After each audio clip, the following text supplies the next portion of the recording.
There are a lot of formulas in Feng Shui, so many schools of Feng Shui that people can follow. What I like to tell people is that Feng Shui is important to a lot of people in the community. And if you ignore it when it comes time to design and build, you're going to be limiting your market. It has an impact on sale price. It's direct. You don't have to believe in it for it to have an impact on you. East and West don't swap. Just for anybody who's unsure about that, they stay the same everywhere on the world. Yes. What does change is North and South. Can we just swap principles over? What will happen is the law of diminishing marginal utility will set in. Oh, I love that. Go say that again. The law of diminishing Marginal utility. Explain. Well, the more you have of it, the less utility you get. The more you have, the less that you enjoy. From a Feng Shui perspective, it's best to get your energy map analysed and place it in a space that's going to amplify positive energy. Welcome to Talk Design Podcast, the space where creativity meets conversation. I'm Adrian Ramsay, your host, and as someone deeply entrenched in the world of design, I'm thrilled to introduce you to the minds that inspire me, in the hope that they will spark something special within you too. From a design past crafting women's swimwear to pushing the boundaries of performance sportswear, from mountaineering to international yachting to implementing systematic innovation solutions that transcend boundaries in aerospace industry, my heart remains rooted in architecture and exploring the emotional tapestry woven by built spaces is my fascination. My journey in design has been what can only be described as a life of design. I want to thank you for lending me your ears. I'm eager to embark on this next episode together. So my guest on Talk Design today is a return guest. It's Jane Langof. Now, Jane and I want to talk about wellness intelligence. Jane is one of Australia's leading experts in Feng Shui. And with the combination of what we can do with, say, Feng Shui, the emotional floor plan, land whispering, I want to look at how these things collide and how they march together. And hopefully I'm going to learn a lot from Jane. I don't know that I'll teach her anything, though. I'm sure you will, Adrian. You always do. We always have these really great, robust conversations that we never record. Yeah. So we decided we'd record them, this one, and I want to look at a whole lot of different elements about Feng Shui and about how it's integrated into life in general. And Jane is highly, highly, highly practical. She is about getting the job done and leaving the energy behind. So I love that. There's some people who go down this whole ethereal route and next thing you're not allowed to build there for 10 years or something like that. Jane is actually a problem solver, and bless you. Oh, thank you so much. It's very kind of you, Adrian. Oh, well, I have a lot of respect for what you do and also your method, your ability to make it happen. I think that's another great thing. It's actually a building block, not a stumbling block. And I think that's important. I think so. And I come across architects all the time who are actually a bit scared about Feng Shui, thinking that the principle, I had one of, Sydney's leading architects say to me, the principles are too rigid. I haven't looked at it for the last 15 years. And it really shouldn't be that way.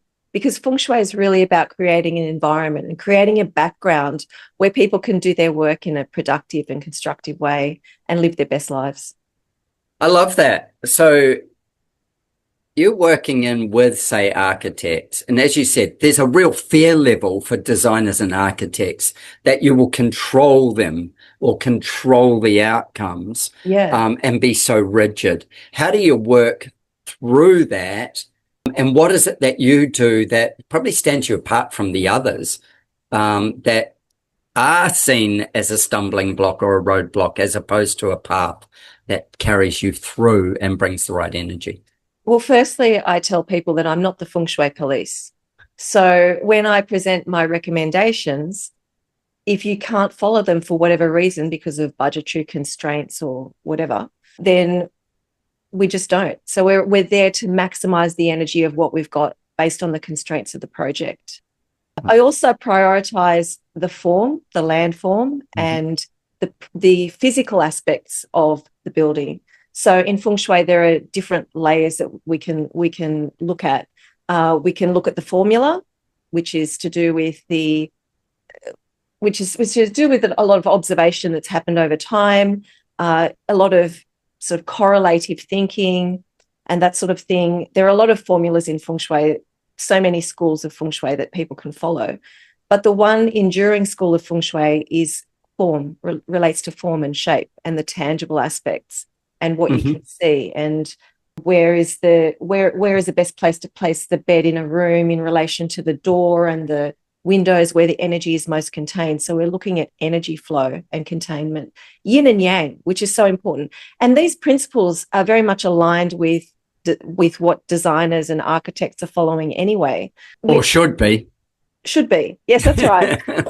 So we're looking at analysing yin and yang of every level, of as many levels as we can. Right. So in my years of travel and in my years of design, I come across people who tell me Feng Shui is an Eastern philosophy and it doesn't matter here.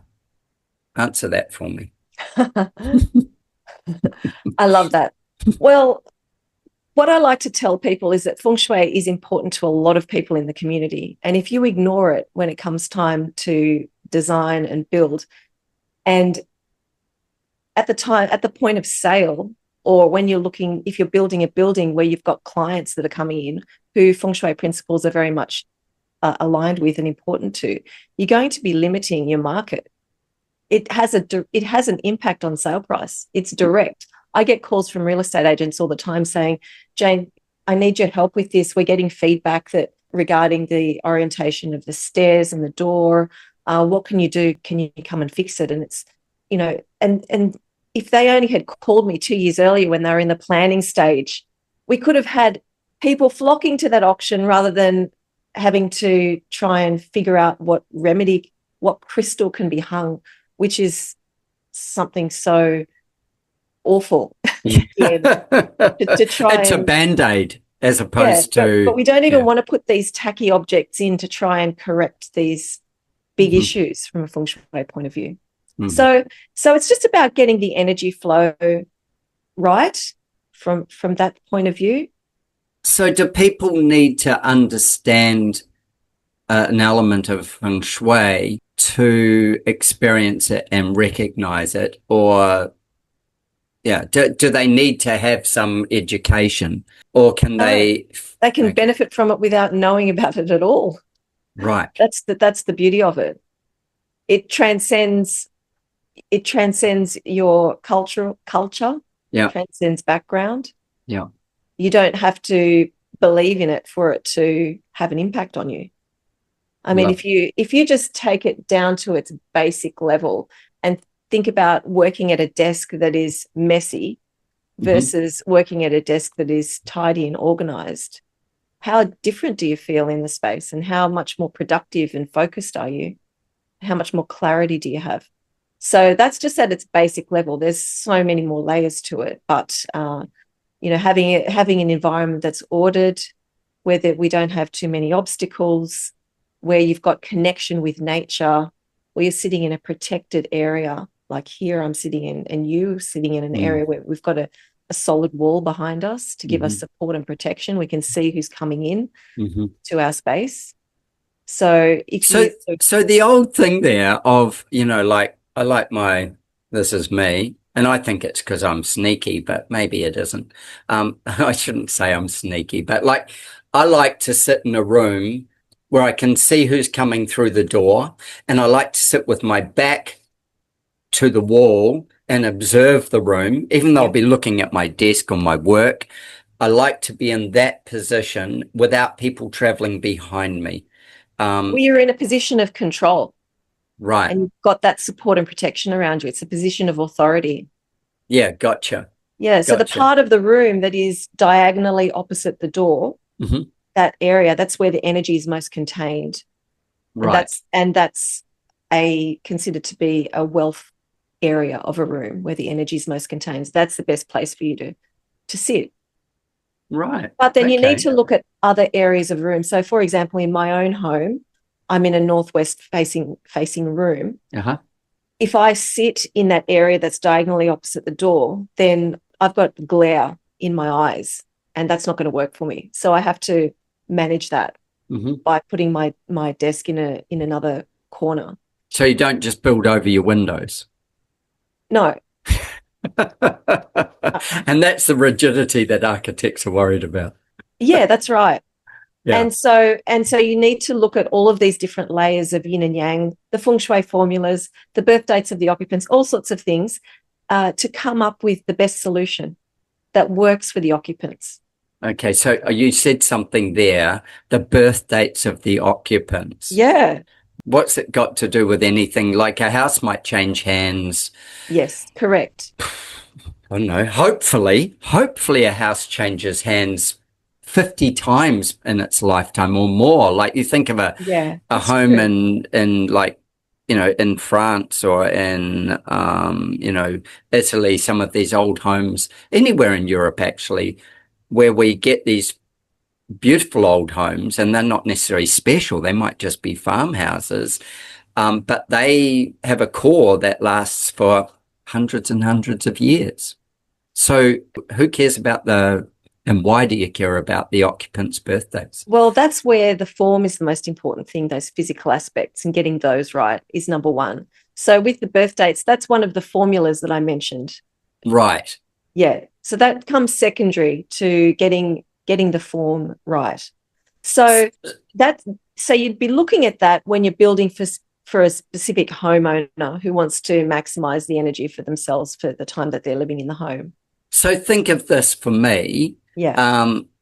Not necessarily me personally. Well, it is me personally, but not me as in going to live in it. So I have clients and they are building their dream home. And some of them are building what we call legacy homes. And those legacy homes, they tie them up in trusts and things like that. So the kids can't sell them off when they die. So they become a family asset that keeps producing, often on farms and things like that. Yeah. So they will build a home that's a legacy home for them. Let's just say they were born in the 1970s. And or maybe even, 70s, could even be 80s. But somewhere in that gap, they're born around then, they've got some kids, and what should I be doing to identify their birthdays? I know I should be employing you to do it. Of course. Yeah, that makes perfect sense because you get an expert to do an expert's job, right? Yeah. But in that piece of it, how important is it? And at what point should you come into the picture? And how does that bring value to them in this early design phase? Well, that's where you've got the chance to make the most of the design so that it supports the occupants as much as possible. If you're looking for, you never know who's going to live in a space long term. You could have extra kids or whatever. There could be grandkids, who knows. It'd be great if you've got options within the house. So there are certain rooms that have a particular orientation, that others have a different one of a good space to place a bed. So when you're thinking about even organizing the bedroom, quite often there are two walls that you can have the bed against that work from a Feng Shui perspective in terms of having the bed in that area that's diagonally opposite the door.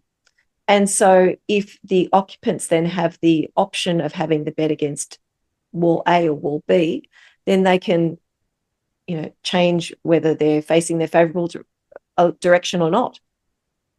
Yeah, right. Yeah. I like that. It's, so having options is the answer to that. To most beds, like we're in the southern hemisphere. Yeah. So whilst lots of listeners of the podcast are in the northern hemisphere, can we just swap? East and west don't swap. Just for anybody who's unsure about that, they stay the same everywhere in the world. Yes. What does change is north and south. Can we just swap principles over? Yes, when it comes time to looking at the yin and yang of the natural light and the sun. When it comes to the Feng Shui formulas, no, we don't don't swap things around like that. We don't flip charts and that. But when we're looking at the path of the sun, then yes, it's very relevant. So you want to make sure you're having your living spaces in the north, and when you're in the southern hemisphere, vice versa in the northern hemisphere. You want to be in the south and the northern hemisphere. Yeah, cool.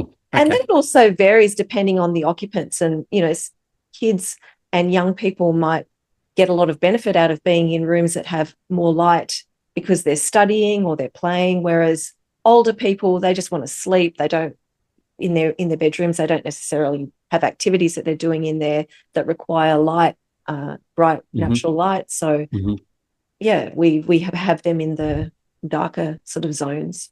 Yeah, right.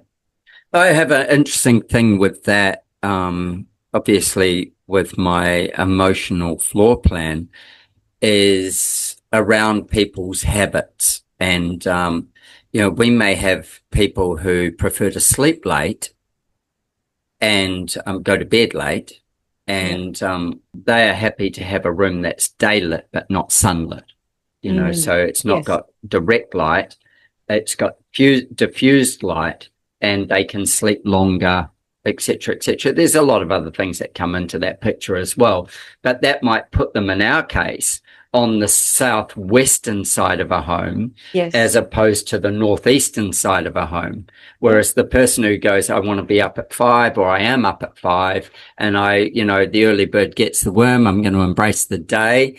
They are more likely to go, I want to be able to take in eastern and northeastern light really quickly, which will be often sunlight as opposed to just daylight. And then the house orients itself accordingly, or a kitchen may do a similar thing. We want to be in that kitchen as a family or whatever in the mornings, bathed in the golden glow of eastern light, our morning light coming through.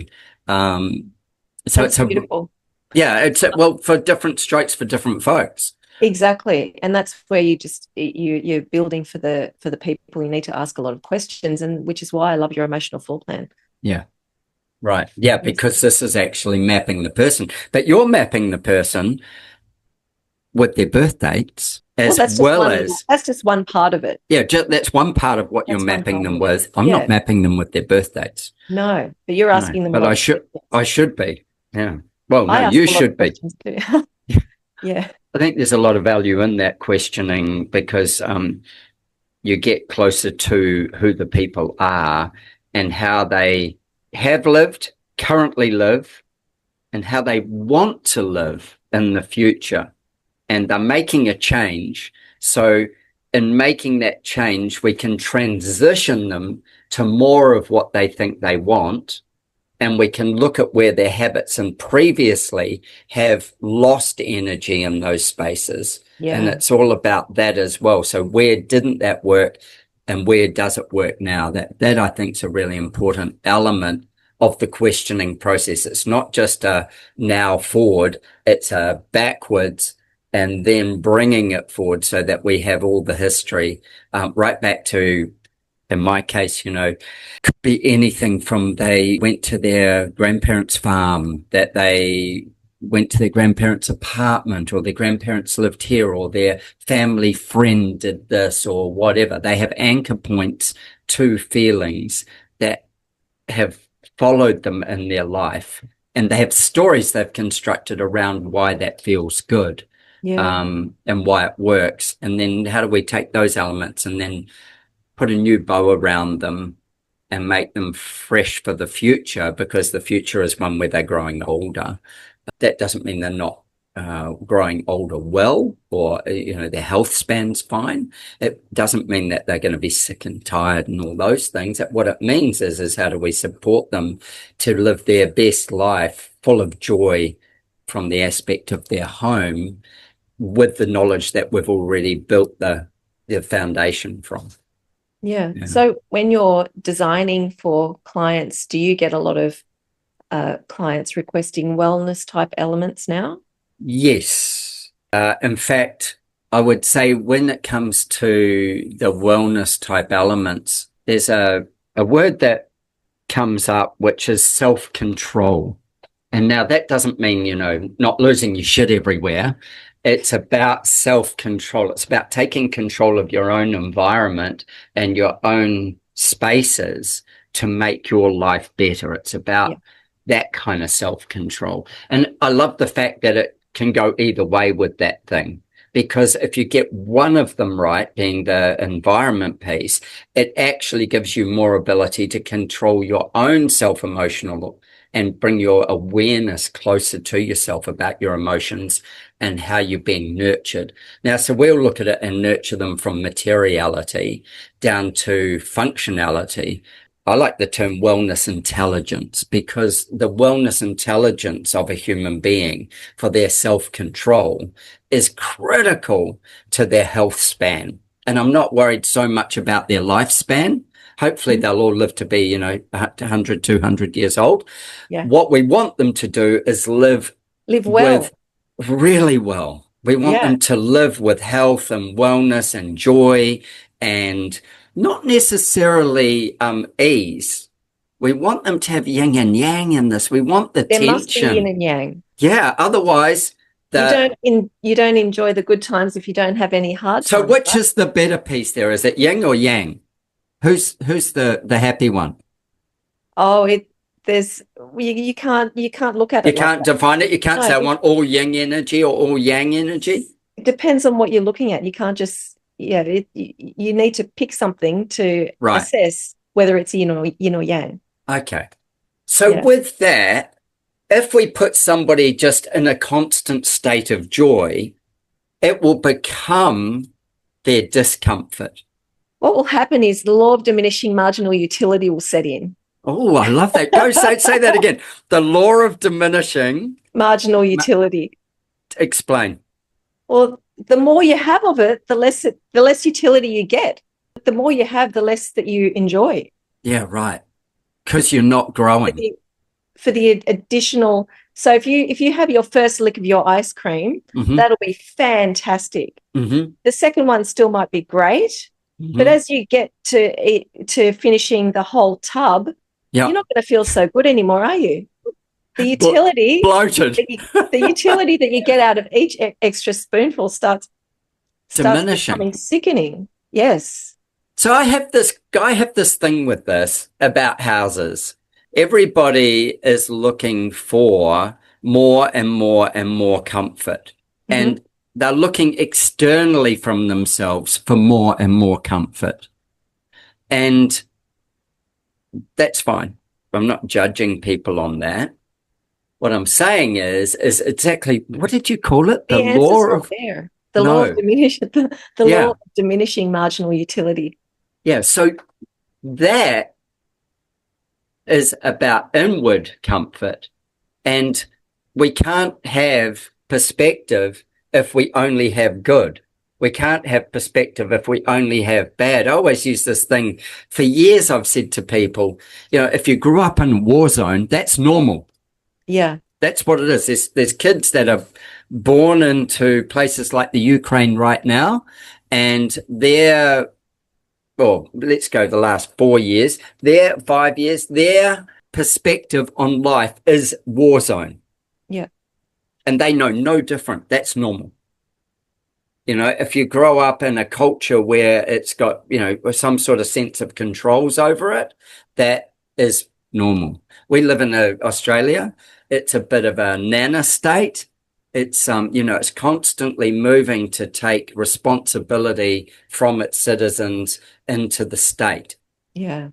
This is like a slow road to discomfort until we lose self-control. So with that, coming back to that whole piece around, the wellness intelligence is understanding that we need yin and yang.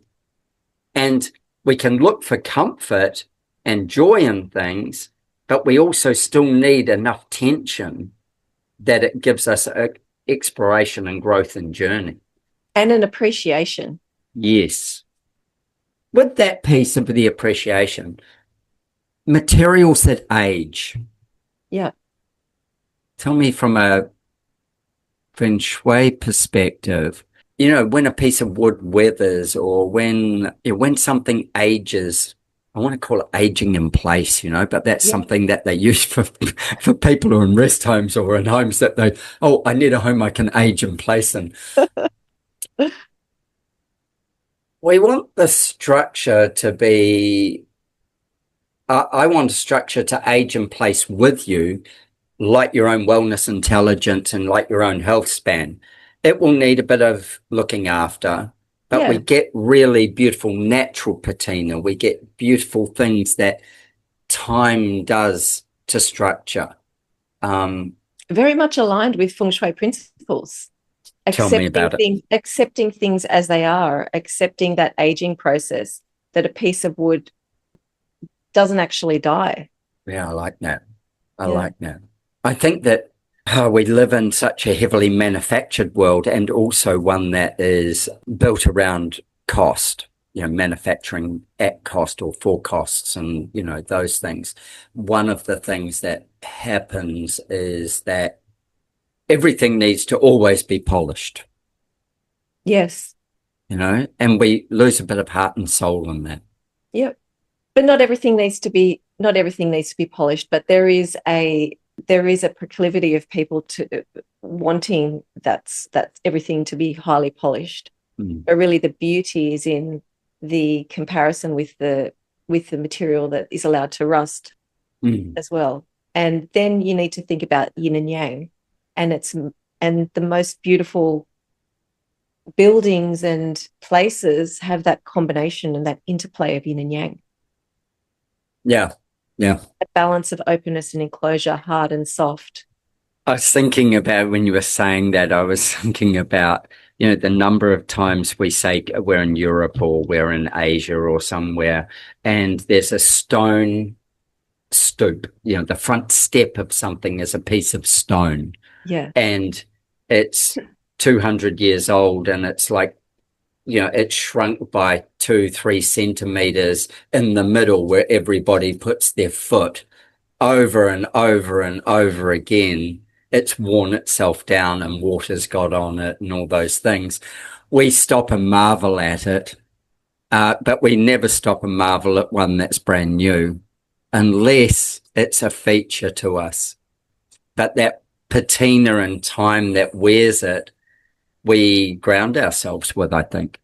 It creates an element of beauty and history. So, Feng Shui wise, yeah, if we looked at, say, let's just take, you know, Asia and Europe, where we've got lots of old structures and we've got lots of modern structures, we've got both, but we've got a lot of old structures that are certainly in Europe protected, maybe less so in Asia. But with that, we come to a country like, say, let's use America, Australia as kind of parallels here. The things about it being new, there's such a desperation for new instead of that embodiment of what's already there or old. What went through my mind just then was, you know, old buildings used to get deconstructed to build new buildings. So they would steal the material, not steal, but repurpose the materials off them. We don't do that anymore because the labor cost is too high. Yeah, that's such a shame, isn't it? One of the things that happens with that, and I'd be interested from the birth date kind of conversation. Yeah.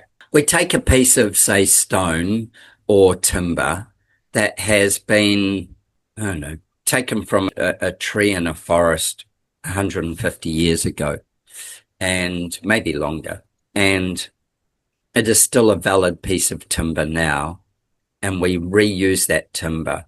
I like to imagine that, you know, somebody chopped that down either with an axe or a saw.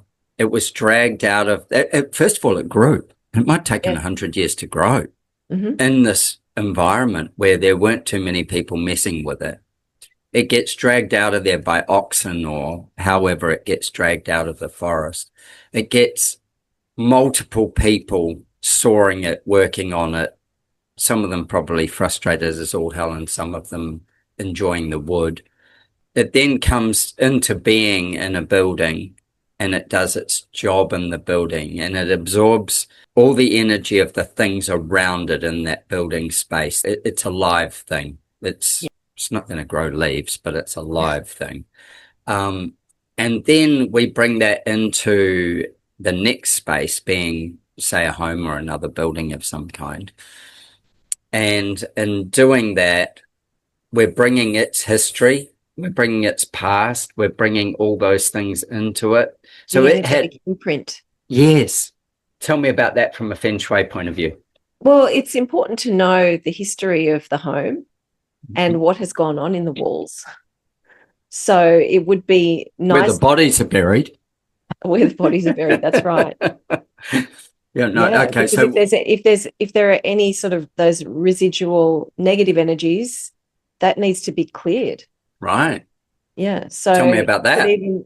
If there are people that have died in the home or the building, we need to know, because we might need to get the Ghostbuster in. Right.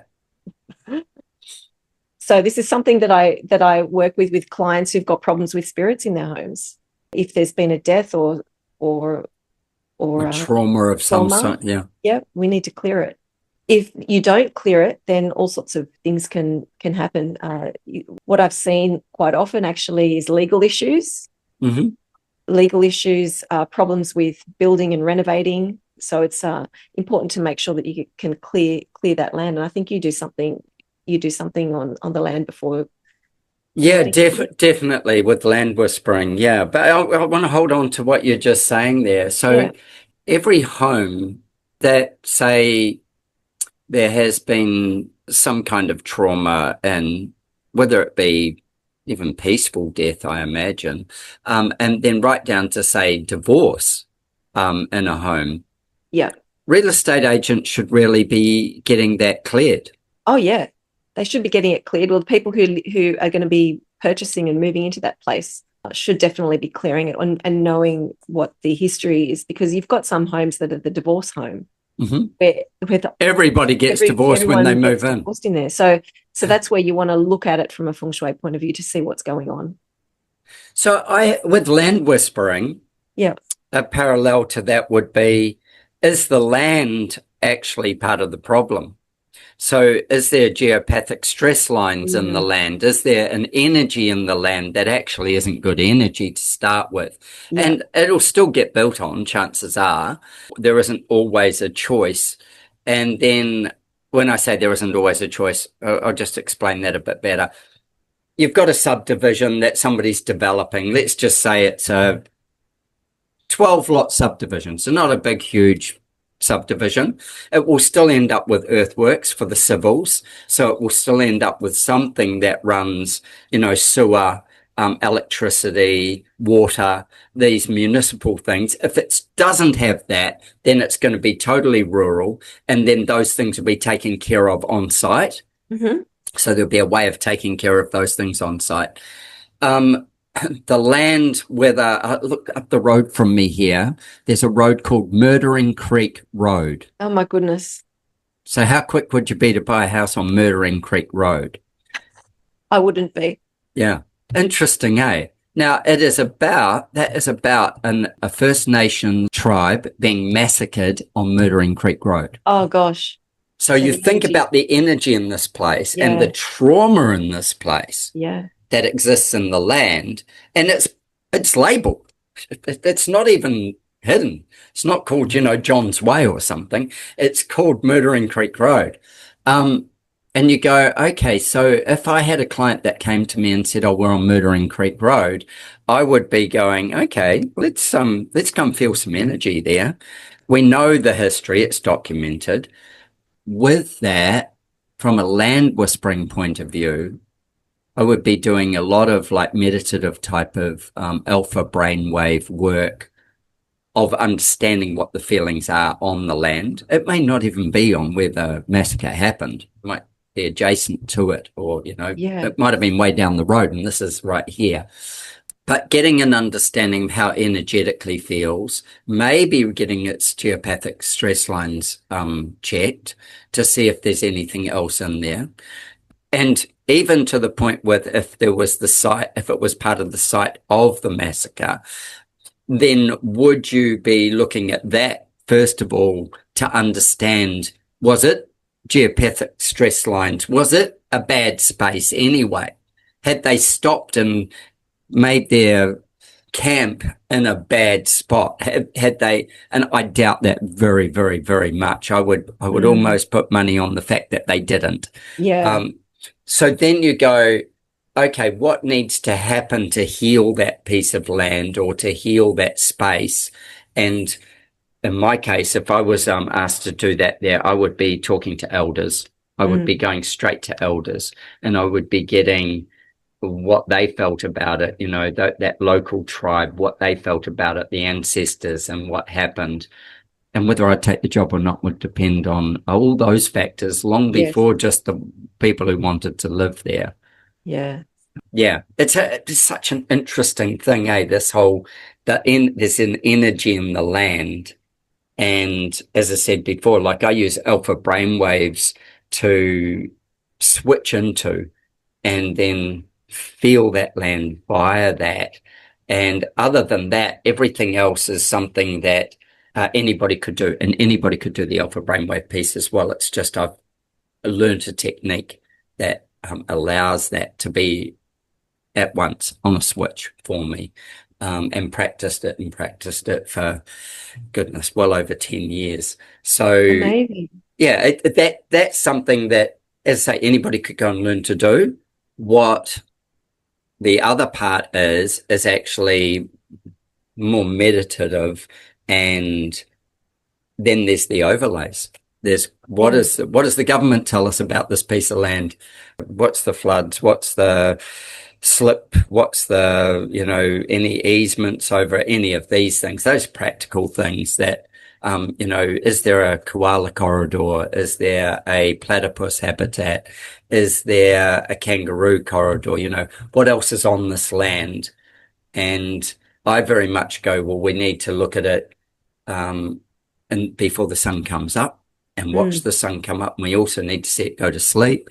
We need to spend not a ridiculous amount of time, but pieces of time on this land to get a feeling from it and let it tell us its story. You know, I go, yeah, I actually ask it. I say, tell me where I should be here. Tell me what's best. You talk to me. You tell me the story, and sit and listen to it. That's all a bit woo-woo, isn't it? It's great. Well, taking it back to Feng Shui, there's those common sense principles. Yes, there is. Common sense principles about creating, being in an environment that's protected, where you've got mountain or hill behind you, or a big set of trees to give you that sense of protection, to have protection on the sides as well, and to have that beautiful open space in the front where the energy can be collected, so that where you site your building is in an area where the energy is most contained within that formation. It's a really interesting point, like really, really interesting point, because there's places that we're naturally drawn to. I find in semi-urban areas, so not rural areas, I find that there is a little tension in trees and forests that people are nervous of, because other people could be in there and they could be approaching them without being seen. Yeah. And I find that when we're looking at a house, how we may position rooms versus where the driveway comes from. So where it comes off the main road. This is when I'm saying semi-urban. Yeah. It's not rural, it's like semi-urban. And so we may have a house on, we use American terminology, with acres. We may have a house on 1 or 2 acres or something like that, and then a neighbor. And we do a fair bit of work, or I do a fair bit of work in that sort of space, and then larger blocks. But with that, it's urban enough that there's other people closer by. And so I will see this thing, if I've got a driveway coming in here and an entrance here, the position of, say, a primary bedroom where there will be a couple. The male may be totally oblivious to it. The female will feel a tension and an energy of, are they safe? Yep. Especially when there's trees and stuff around. So true. Yeah, this is that thing of discovering their emotional floor plan whilst you're looking at the land and how you're whispering the land to get those things to come together. And then when you put this in line with your wellness intelligence, what you're doing is you're saying, well, we're relieving this piece of stress here and we're shifting it to here because there is none of it. There's a safety factor. And that's more driven from female than male. I definitely see that. I find all this piece of it fascinating, to find the footprint and the imprint of the humans that are going to live in it. And then applying the Feng Shui to it of where's that energy run? Yeah. How does that energy work? Well, I guess it's just another layer, isn't it? Another layer, another set of parameters to consider. But also it's got the ability to heal. Yes. What I do doesn't have the ability to heal. It just has the ability to make better choices. Which then leads you to the ability to heal. Supposedly, yeah. Yeah. Yeah. Yeah. It's, I find that whole piece fascinating. And then the fact that, I mean, obviously I'm designing for people, and then you're adding a level of, some sort of science to that with, their birth dates and those pieces to it as well, that has a charting ability to it. Yeah. Analyzing the energy map. I've got a question. Yeah. What's that? In Feng Shui, I've traveled a lot in the East, and certainly spent quite a bit of time in Hong Kong. In Hong Kong, there's a building with a hole in it for the dragon to fly through. Yeah. Tell me, what is the dragon and why does the dragon matter? The dragon is the energy of the land. Right. So explain that. So if you look at a mountain range, the dragon runs along the top of that. Then when it meets the water, it dips down. It dips down and it puts its head up to drink the water. So that area between where the land meets the water, there's an open area there. That's where the energy is the strongest.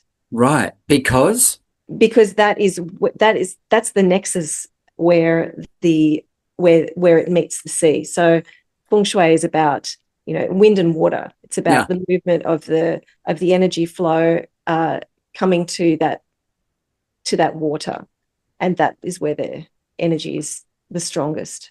And so that one in Hong Kong, because people can look it up, yeah, they put a hole in the building so that it didn't block the dragon. Yeah. Why is the dragon's path so definite? Well, they're charting the path of the dragon between the sea and the mountain ranges. Yeah. So they want to make sure they're not blocking it, because if they block it, then it blocks the prosperity. That's the kind of theory behind it. Right. I thought it might have just been a Feng Shui person who managed to get one over the architect. Maybe it was. Well, we don't do that here, do we? No. I don't think the developers would be very happy with that. Well, you know what? Something fascinating by it, though, is that building is known for it, and that building's a building where people, they don't avoid it. Yeah. They know the energy comes through it. It's a tourist attraction. That's it. It's pretty interesting, the story, brings that energy as well. When I worked in Hong Kong, first time I ever went to Hong Kong, I worked in a building which, for anybody who knows Hong Kong, it's called Jardine House, and it is all round portholes. So all the windows in it are portholes. I don't know who designed it, but it's a really distinctive square block of a building. And in that building, the company that I worked for was a subsidiary of a group of companies, And that group of companies included an airline, well, Air New Zealand, and it included some other companies that this group of companies was in. And I had my first time there, I had a Feng Shui talk. It was, how to be sensitive and understand something. And so in this case, in Jardine House, there was a entrance point to how you came into these offices, and there was a boardroom. I think it was to the right-hand side. I can't remember clearly. And it actually had a throughway in the boardroom, so you could actually leave the boardroom from inside the boardroom through another door. And I remember the story of the turnaround of Air New Zealand as an airline. And it was the Feng Shui guy. It was just, Air New Zealand just wasn't making any money. It wasn't doing well. And they owned their planes. Maybe they owned them out of Hong Kong. I can't remember, but that was like an operation office that, anyway, Feng Shui guy comes in and he goes, say he, it might have been she, your wealth is running out your back door. The decisions that are made in this room are not contained in this room and then taken forward. They're pouring out the back. And so you need to realign your offices. And so this is simplifying it a bit, they closed the back door. They didn't close it, they walled it over, amongst a few other recommendations and all the rest. And that turned the airline around. That was part of the airline's turnaround. Which is really fascinating when you go, so the government still owned part of it, and then it was privately owned with another part of it. So it was a state-owned enterprise as such, with partners. And the Feng Shui guy, or they'd identified that something needed to happen. They were all, expats that were working in the airline until somebody from Hong Kong said, Feng Shui is all wrong. You need to do something about this. They shifted it, and it shifted all that side of it. So, and because it was such a major operations kind of center, that made a big difference. I'll never forget the story. Yesterday, I was being shown a set of plans that somebody's going to build. I didn't design the house. And two-story home. Downstairs, there's a garage on if you're looking from the street, it would be on the right-hand side. And then there was a room beside the garage, not really consequential. It's a storage type room. And then the next piece was the front door. Now, it's got a beautiful backyard, and the front door was situated in a glass corridor. So you could see in and out on both sides. Right. And it had one glass door opening to another glass door that opens. And I went, that'd be an interesting Feng Shui exercise. And the builder said to me, why do you say that? And I said, energy in, energy out. There's nothing to hold it in the house. No containment. Yeah. Now, that's only people coming through the front door. So then I wanted to question this piece. I drive home and I drive into the garage. I transcend through that gap. Yeah. And then I actually go, in this case, upstairs to where the kitchen is. So downstairs is some living space, but upstairs is where the kitchen is. That's how it's been designed. And I went, so is it safe? Or are they going to lose their money? Or are they going to lose their wealth? Or are they going to lose their health?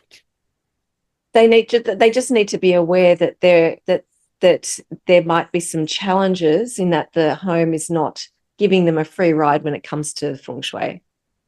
So it's not going to be as supportive as if they design their home where they've got that level of containment. Yeah, right. Well, when the builder questioned me, he said, yeah, but you want to be able to see into that backyard. And I said, yeah, I 100% agree. Not straight away, though. You don't need to see it straight away. Yeah.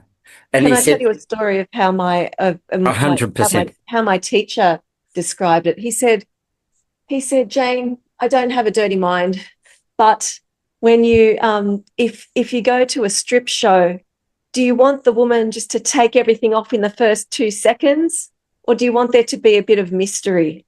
and a bit of unfolding. And so that's the idea with the home. You don't want to just show everything straight away. You want to have a little bit of a meandering effect. There's a little bit of surprise here and there. So there's a journey that you're going through. I agree. And it is a really good, it's not a strip show if they're already naked. Yeah. The strip show is the journey, not the outcome. Exactly. You know, and that's the thing, isn't it? Like in a home, it's the same.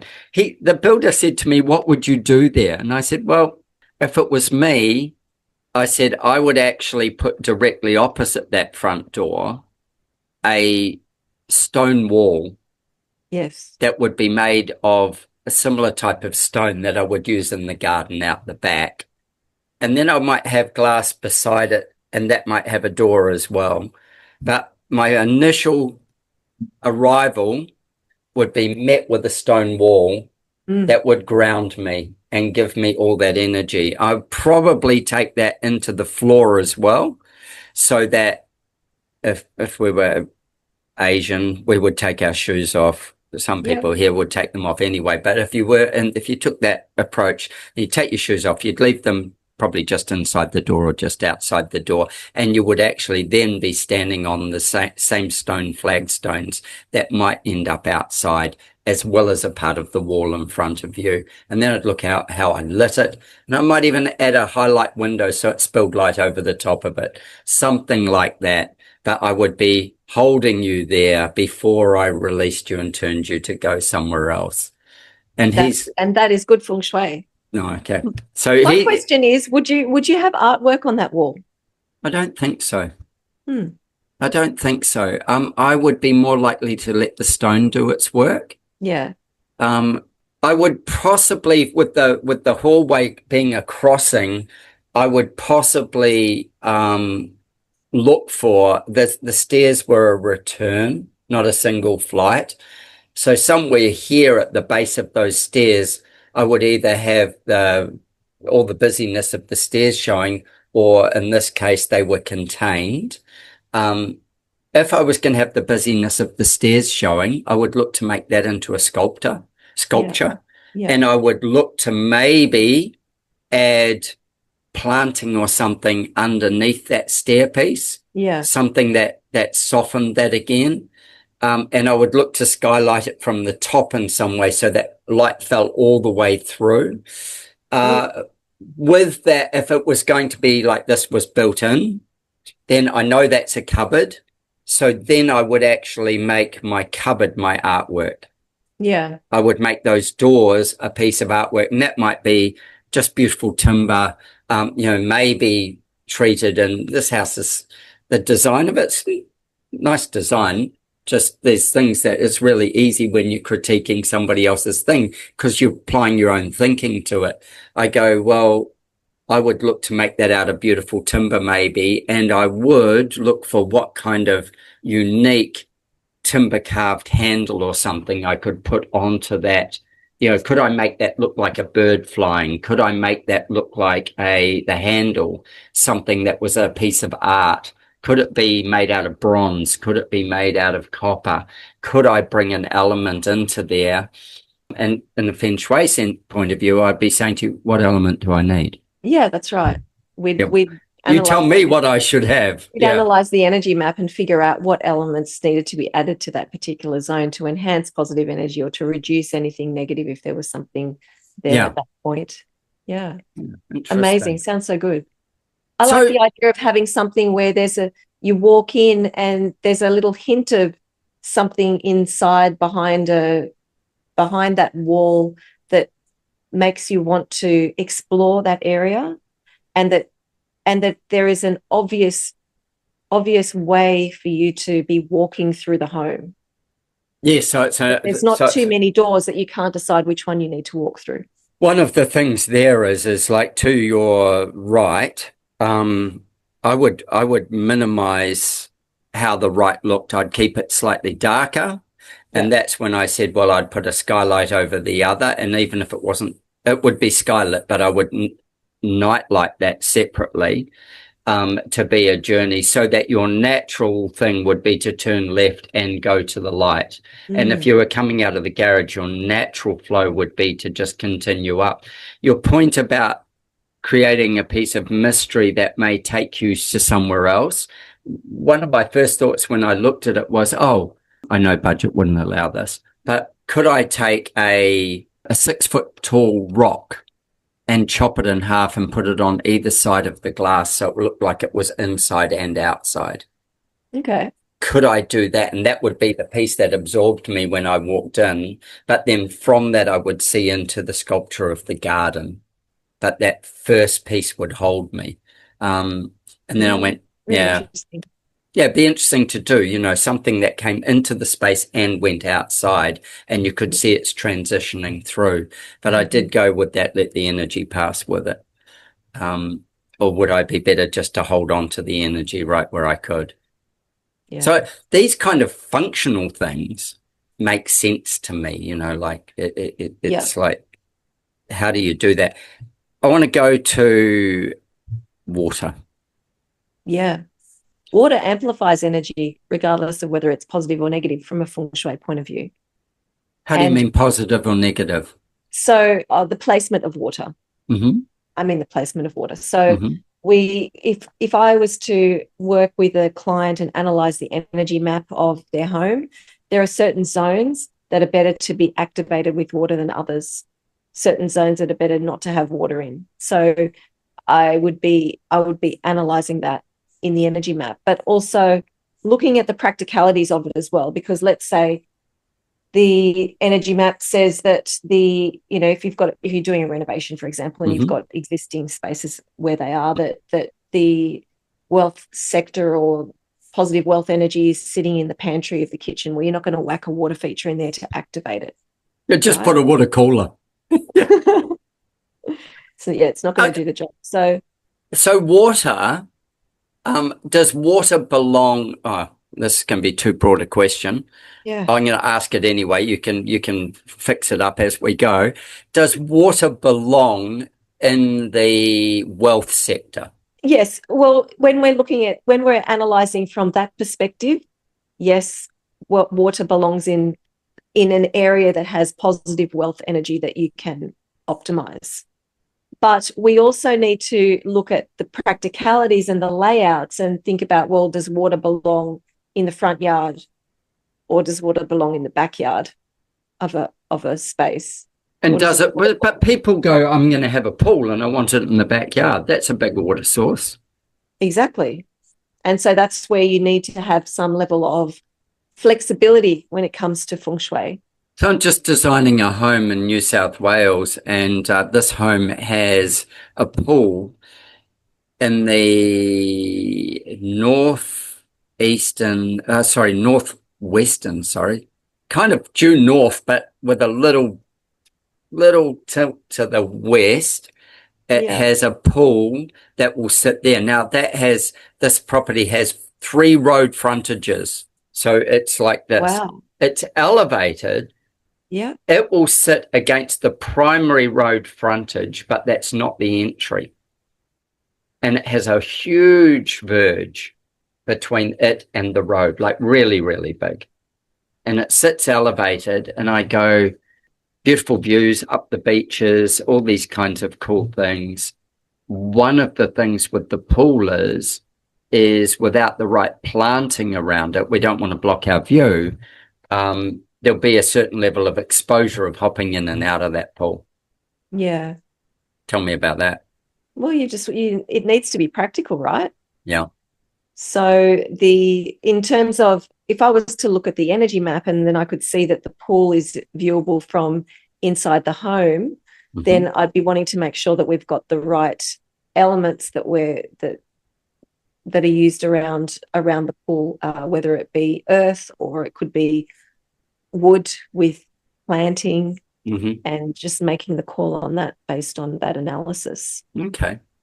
On my, if I look at it and I'm standing inside the house, I have the main bedroom to the right of the pool. So I'm looking out at the view. Yeah. Main bedroom is to the right of the pool, and to the across the front of the pool is really the living, and the kitchen is slightly to the left looking over the pool.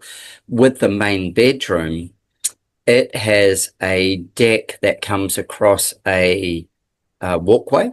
So you walk across, it's got a little piece of deck, maybe, you know, and I'm going to do this in the US, 4 foot wide, maybe a bit more, but about 4 foot wide. So just over a meter wide, coming across the front of where the big doors open out and onto it. And then it actually runs into a walkway that takes you onto a big circle.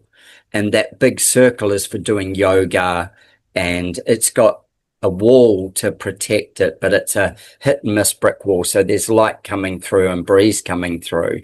Amazing. And then it's all gardened around that. So there's actually just plants completely around that. And then the pool is to the left of it.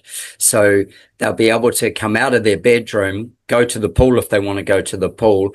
Otherwise, to do their yoga and stuff like that, there's some trees that will help shade that area. And then there'll be the softness of plants. And at the moment, I've got a water feature in the northeast corner, as well as a huge pool on the western side of that.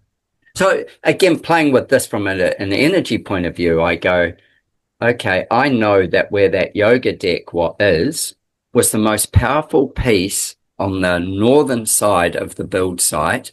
It was the most powerful piece of land energetically. Wow. So I don't want to overchange it. I want to keep it as carrying that power. And so I've designed the structure around holding that power in that space for that calm, peace, meditation, yoga, time, wellness. It's your intelligence space. It's that self-intelligence. Yeah, that's fantastic. So I find these things fascinating journeys in the design perspective, but then adding this layer that you're adding to it, I'm like, oh, okay, cool. Because if you said it would be better behind the house, I go, I've got issues. I'm on some rock. I can't dig it easily. That's where we need to be practical with it as well, right? Yeah, exactly. Whereas on the other side, I'm elevated. I can actually sit the pool on the land as opposed to not. And in the back, I get a huge southerly breeze. Still got beautiful views, but I get a huge southerly breeze. And that southerly breeze would negate using the pool an awful lot. Whereas on the northern side, because of the way the headland's shaped, the breezes go around and over. And so it's actually reasonably calm, even when it's blowing hard. So trying to position you're following those Feng Shui principles without knowing it through your own analysis. Yeah, I think that's where this land whispering piece and Feng Shui really have a conversation. Yeah. And I want to learn more about how it works. Yeah. There's a synergy. And architects will look at things like that too. They'll look at the path of the sun and the wind and all of that, of course. Yeah. The most important thing is the siting of the house. Yeah. That's the most important thing. And then how do we bring light and air, and what kind of light and air do we bring? You know, when we get the site, we may have a site that has a freeway close by. If we've got a site that has a freeway close by, then we need to be thinking about our gardens. We need to be thinking about absorbing heavy metals. We need to be thinking about how do we cleanse our environment from those things, especially if it's in a prevailing wind. And so we might find that prevailing wind's in the winter, and that means that we'll be closed up. So it's not as bad as, say, it's in the summer and we will be open. So we're looking at those wind patterns and when that happens and how it happens to what else is in the greater environment that can affect it. And how will that have another example of this is I designed a house for some people and it was fairly close to a kiwi fruit orchard. Now, this kiwi fruit orchard was organic. Yeah. But we did the research on the kiwi fruit orchard because if it wasn't organic, and if it ever changes from being organic, there's a high number of sprays that are toxic that are used in kiwi fruit orchards. Oh. And they're the wind drift would carry it to their house naturally. Yeah. The natural wind pattern. And so when they told me they were going to build there and all the rest, and this was years ago before I really worked on what was happening with land, I went, there was a story that came up about somebody's dog dropping dead. And I'm like, what happened to it? And they said, oh, well, another kiwi fruit orchard, another space. They'd sprayed and the dog got, the toxins from the spray killed the dog. And it was running along behind the tractor, essentially, or beside the tractor with the owner. So I'm like, hold on a second, there's a horror story. How does that horror story affect anybody else? And I'm like, you know, they say, oh, wait till a calm day to do your spraying. Well, maybe you want to think a little harder than that. You put toxicity onto something, it's going to be sitting there. So these are things that are just history that has built up and I've learnt from and gone, maybe we should consider that. Yeah. Yeah. Maybe that's something that we should be looking at.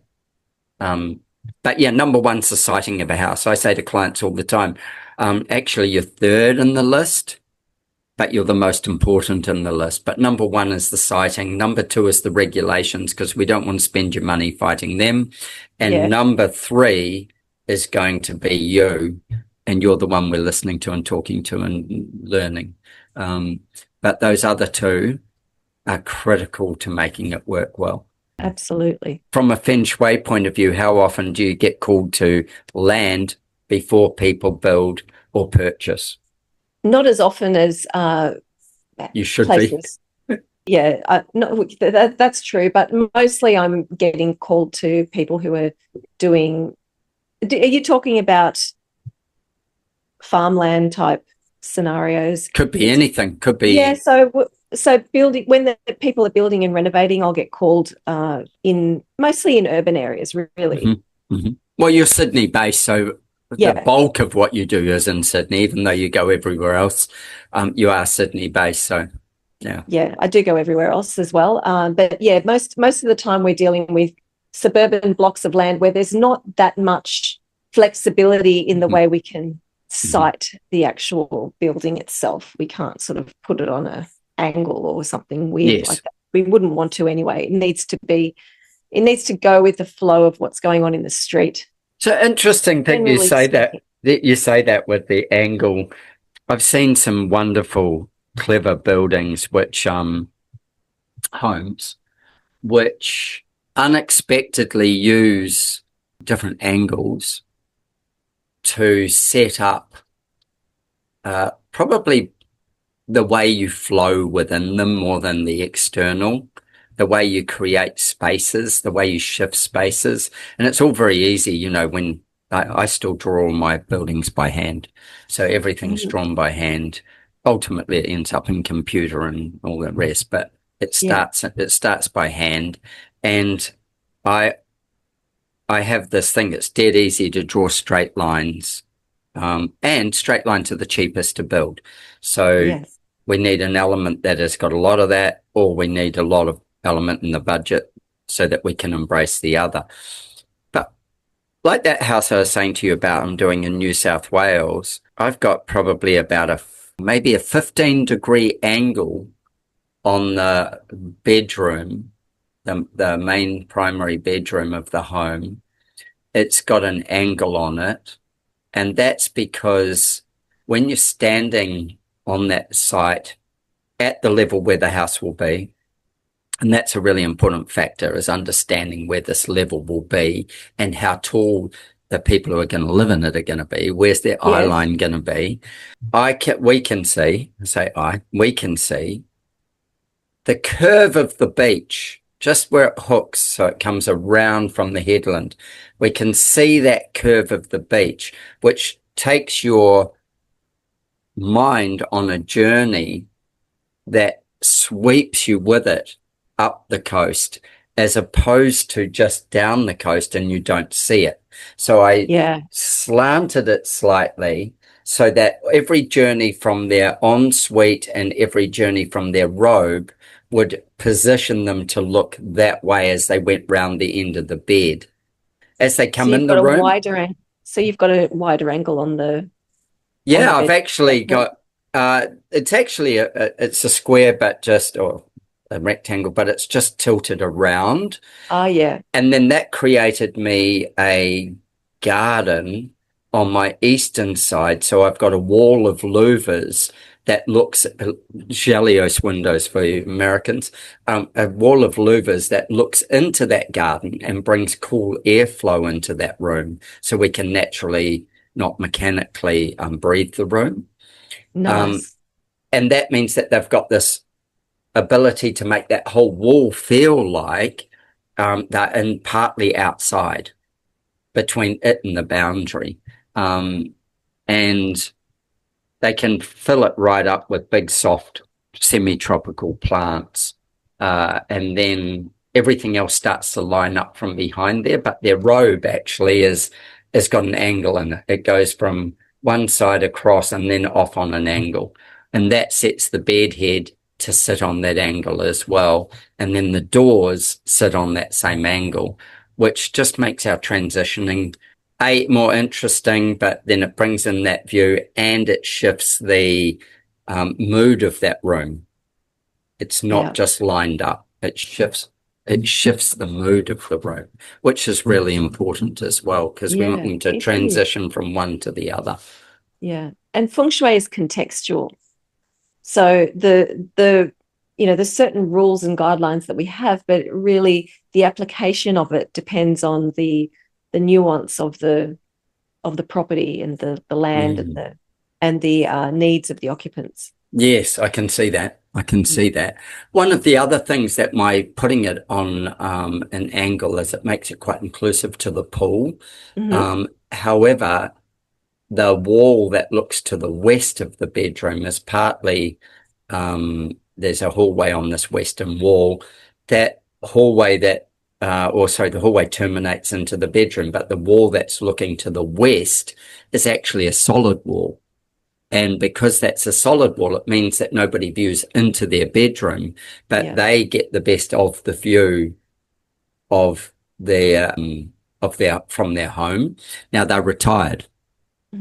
So they use their bedroom regularly, and the whole house is designed around them really living in that room, the living room and the kitchen, and then there's another separate little lounge room. That other separate little lounge room will end up most likely being more of an office space, and it can open up completely to the other space as well. And it takes in the southern view and the northern view. So that will be that will be how much of the house they live in, other than coming up and down the stairs from the garage. So it's a kind of an interesting journey. They don't need the other rooms. Yeah. Or the laundry they do, but that's right there as well. So, but they don't need the other rooms. So I've contained them into a space that means that they get the best that the house can offer for them. And then the other rooms step back down on the side.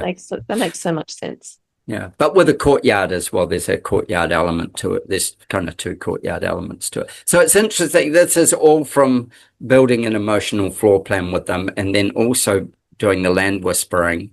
And one of the things that I'm very aware of is something that I believe Frank Lloyd Wright said, is you don't necessarily build on the best spot, you build adjacent to it and keep the best spot. Yeah. Or you create the best spot where the highest energy is. Do you put a fire pit? Do you put a gathering space? Do you make it for community? What do you do? I've got a question. Yeah, what's that? I want to go back to water and the Leonard effect, which is the Leonard effect is the negative ions that water produces. And it works best when it's moving. In fact, it might only work when it's moving. I don't know to be 100% sure. Yeah. Water inside the home, as in water features and stuff. And we talked before about Singapore Airport. For any listener, if you've been to Singapore Airport and you've seen this massive cascading waterfall that they have in there, it's probably the most exciting airport in the world. It's spectacular. Yeah. But they have multiple areas of where they've got water. Mm. Yeah, there are so many little water features. There's even a little picture. It looks like a picture that has some running water in it. Yeah, right. Yeah, up on a wall. So water in the home, other than for the dog or the cat to drink, tell me how you do water in the home. What's best? Well, from a Feng Shui perspective, it's best to get your energy map analyzed and place it in a space that's going to amplify positive energy. So number one. But we also want to make sure that it's in a place where it can be appreciated. So a living space is ideal. We don't want to put a water feature in a bedroom. Too much yang energy for a room that should be yin. So, okay. Tell me about that. Well, a bedroom, you want the energy to be quiet, peaceful, yin, to encourage rest. We don't want fountains and things in the bedroom that are creating a high vibe space. The bedroom should not ideally have too much electrical equipment, for example. So things that are raising the energy, we want to reduce. So even mirrors in bedrooms bring a certain level of yang energy into a room that we want to reduce. Right. So ideally, we don't want to have mirrors reflecting beds. And so there are all sorts of. I thought that was just something women didn't like. Some people like it. Some people like it up on their ceiling, but not great from a Feng Shui point of view. Right. Okay. So warning. Yeah. Because of the energy shift that it creates. Yeah, it's too much yang energy in a room that should be yin. So you want to be in a peaceful zone where you feel calm, and so we want to remove anything that's too stimulating. I know I see lots of older homes where the maybe the robe is in the bedroom and it's got two mirrored doors. Oh, two mirrored doors facing each other? No, not facing each other. Okay. Thank goodness. No, otherwise they'd create a tunnel. But no, that'd be a double robe and both doors will be mirrored. Tell me about that. Facing the bed. You can see them from the bed. If they're facing the bed, the foot of the bed or the side of the bed. Any part of the bed. Any part of the bed. Yep. That's believed definitely facing the bed. That's believed to be amplifying unresolved issues between couples. Really? Yeah. Plus, it's also thought that when you sleep, your astral travel or something like that, and that there's a lot of discomfort when that is met with the mirror. When your soul leaves your body and it spots its reflection, it's not a good thing.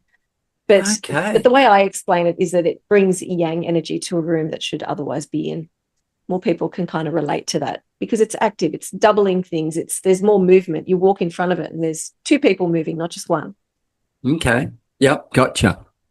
Yeah. So then the other thing is like we get requests to put a bath in the bedroom. Yeah, not ideal. It keeps people clean. Yeah.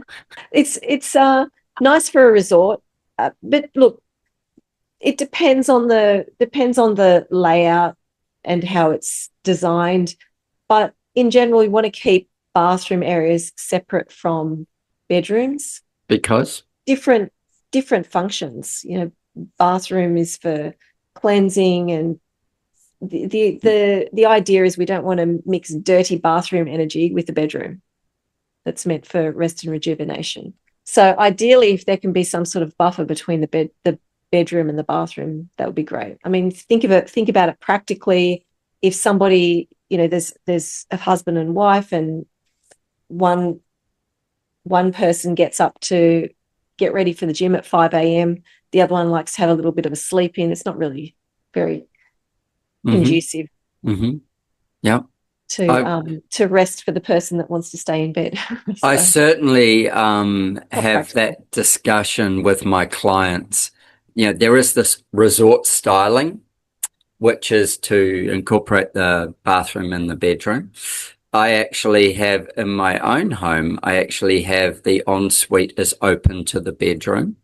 That has resulted in, in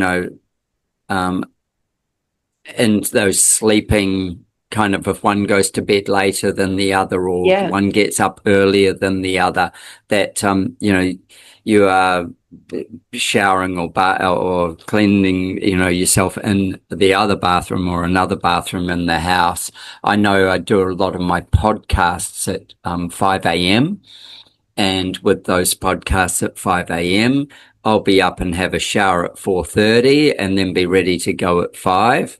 And that means that you're disturbing whoever else is in the room if you're going to do that. So you don't do it in that room. That resort style thing requires a big understanding of how you live. I tend to keep the resort style for the resort. People are trying to bring their resorts home. Yeah. But They the problem is that when they have to, it's fine when they're on holidays, right? But when they're having to live their day-to-day, everyday life, it's not so good, not so harmonious. Yeah. So then if we go back to water and its negative ions, we know that a shower produces a ton of negative ions, which is really, and a bath does also. Yeah. So these spaces have a ability to have a calming and settling effect for people. They also remove, depending on how it's set up, they're also good for neutralizing dust and pollens and things like that. Wouldn't the bedroom benefit from all those other pieces of that happening? The negative ions, making you feel calmer, making you feel I think you benefit peaceful. from that when you're actually in the shower more so than you're in the bed. Right. Looking at the bathroom. Yeah, looking at the bathroom.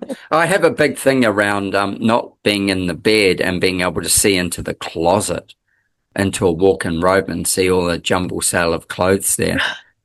So with I'm not a big fan of walk-in robes that are all open and exposed. I think walk-in robes should be behind doors unless you have 24-hour butler service that can which we do for you every day.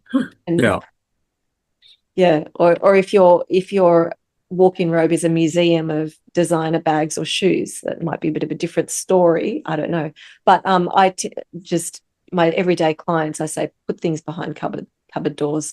Otherwise, you'll just walk in and see the mess, and it'll automatically bring you down. Some sort of overwhelm. I actually have a question for my clients with this, but it's part of doing the emotional floor plan, is do you get dressed in your head before you even go into your robe, or do you have to stand in your robe and shop?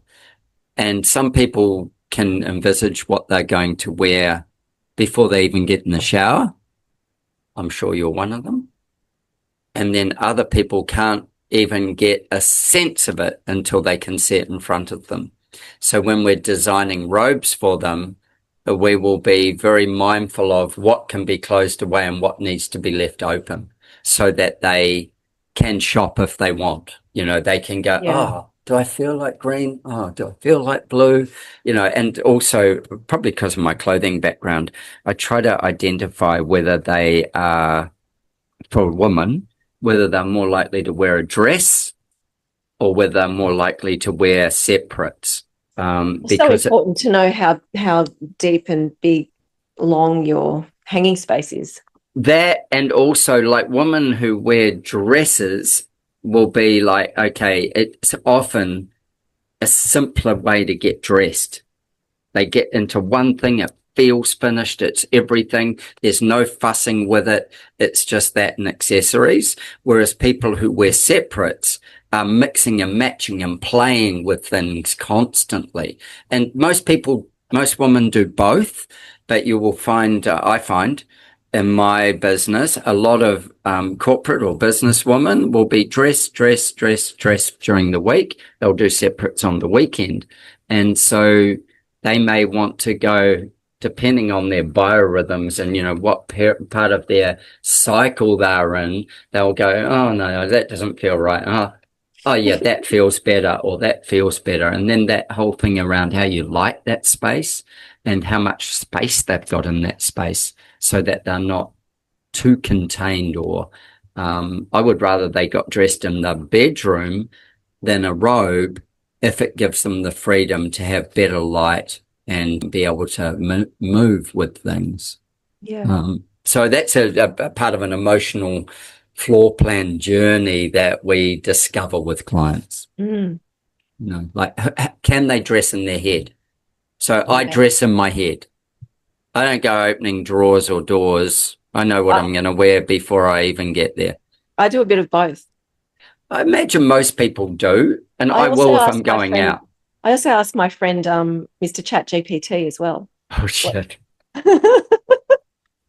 what their opinion is. Seriously? If I'm dressing for a particular event and I'm trying to decide between this pink suit or that pink suit, I'll take photos and see what ChatGPT tells me. So I've seen you in your pink suits, and they're fabulous. That's interesting. Yeah, you can ask ChatGPT everything. Yeah, right. So you take a photo and upload the photo Yeah, and say this one or that one. yeah. This is my event. This is my event. It's the home show, or it's the design show, or it's a speaking on stage for, I don't know, the builders or whatever. Yeah, yeah. Yeah. I mean, I don't always have to do that, but sometimes if I've got multiple events close to each other and I don't want to wear the same thing all the time, then I'll see which one might be more suitable for which event. When I'm shooting TV, I'm away usually for the week that I'm shooting a television show, and with that I take, I don't know, let's just say I'm going to be in 10 houses over that week. I take 10 outfits. Now, the shoes may cross over, so I might end up with 4 pairs of shoes. And then I might end up with, I generally just wear jeans, but I might end up with 4 different colors of jeans and maybe more sometimes. And then I end up with at least 10 shirts, sometimes 12. That's and a then lot. and then I end up with somewhere between 3 and 6 hats, Stetsons. Wow. So that's what my costuming is. And that means that I can turn up to a place. I've already pre-decided what I'm going to wear on each day. But if I turn up to a place and go, oh, this would be better suited than that, then I can change it out. Yeah, that's good. But you've got a very extensive wardrobe for a man. Some guys will just wear the same thing over and over. Yeah, there's no even fun on TV. There's no fun in that. No, I agree. That's the joy of actual part of the joy of doing it is like you have this, I don't know, collection. It is a costume. There's a certain things that I put together, and I'm always looking. So my clothing's sponsored, and especially in shirts, I'm always looking in their ranges and going, oh yeah, that would suit for this, that would work with this, that would work with this. And then what shoes do I have to support that kind of look? It's like, yeah, thank God I was a clothes designer. That's all I can say. So good. But most of the time, if you like came to see me in the studio, I'd be in board shorts, bare feet, and a t-shirt. Would you even have a shirt on? Generally not. Not in the summer. I've put one on because I'm talking to you, but generally not. I'd just be shirtless, just in a pair of board shorts. Unless I'm seeing people, I won't get dressed up. I just like, yeah, I don't know. I do my grounding outside. I do all those things. That's how I am. So I'm like, yeah, it's all good. Here we go. And it's simple. It cuts down on the amount of washing I have to do. Isn't that funny? Good for the environment. Yes. Another question. EMFs, electromagnetic fields. How does Feng Shui deal with that? And does it deal with it? Well, it's not a traditional principle that originated 6,000 years ago when Feng Shui was first developed, but it is something that needs to be considered as part of modern design and modern Feng Shui. So when I do my consultations, I actually carry around a meter that measures EMFs. And we're very much concerned with the electromagnetic fields around the bed. So we need to know what's on the other side of the bed head wall. Quite often I come across homes where the meter box is on the other side of the bed head wall, which is not good at all. Very disruptive for sleep and for the health of the and the health, for the health of the people that are sleeping in front of it, or where power lines connect to a building as well. I often see that in older buildings, especially those that are double story, that are next to a busy street, like in Melbourne, Richmond, those sorts of places. I see that a lot. Front bedroom, overlooking the street. Yeah. Wire runs in on the top right or left-hand corner. We see that a lot. So what we do about that is just try and move the bed so that it's not in that space where people are being zapped by those EMFs, and that could be in a space that is not optimal from a Feng Shui point of view. Right. So that has to happen sometimes. Sometimes we need to just shift the bed across so that you're not being exposed to that. In my own home where I'm currently living, we had that situation where the power lines were coming into the wall of the master bedroom. I measured it. It was really quite high. And then when we did the major renovation, we got those power lines dug underground. So then that removed the exposure. Yeah. Wow. So interesting. I lived in a home in Melbourne where there were very high EMFs in the bedroom. The meter box was not on the other side of the bed head wall, but what I found was that the EMF was being conducted along the copper pipes. From the water down to the water meter. So like I measured it, I took it up to the water meter, and the water meter reading was sky high with the electromagnetic fields. So what I did was I called a plumber and I told him what I want to do is to chop part of the pipe and to insert a bit of plastic. Rehow. And it cut the current off, and then it completely solved the issue. Wow. And the previous occupants were saying that they'd had trouble sleeping. No wonder. And they'd lived there for so many years and had no clue. So one of the things that we do is, if, say, you've got an electric plug on either side of the bed, we make sure that they come in separately, not a wire running between them. Yeah. So they've got to be brought down or up separately to those spaces, so that we don't end up with a current running behind their bed head. It's really important. The other thing is materiality. You go. So. You can even get switches where it'll cut off the current to those switches. Although that doesn't help charge your phone or whatever the hell you've got going on there. No. Well, you shouldn't be charging your phone next to your bed anyway, theoretically. No, theoretically. I think there's a lot of people that are, though. Oh, I know. Yeah. The other thing is materiality of the building. Which I think is a really interesting in construction, and then how that affects us with EMFs. So I'm not a fan of steel frame buildings. And part of that is because of the EMFs that we're setting up, this conductivity of that steel frame. One of the other reasons is because of the difference in temperature, and steel frames condensate. And if they're condensating, they're putting moisture in the wall cavity. And if there's moisture in the wall cavity, we end up with mold. Yeah. Then that whole thing of, and this is from the experience of living next door to a steel framed home. It's not the highest house in our street, but it is the one that always gets struck by fork lightning when there's fork lightning. And that's terrifying, actually, and how loud the bang is when it hits it. But it also kills the whole electricity in that house. It'll come back, but it kills the electricity, just takes it out. So I go with it.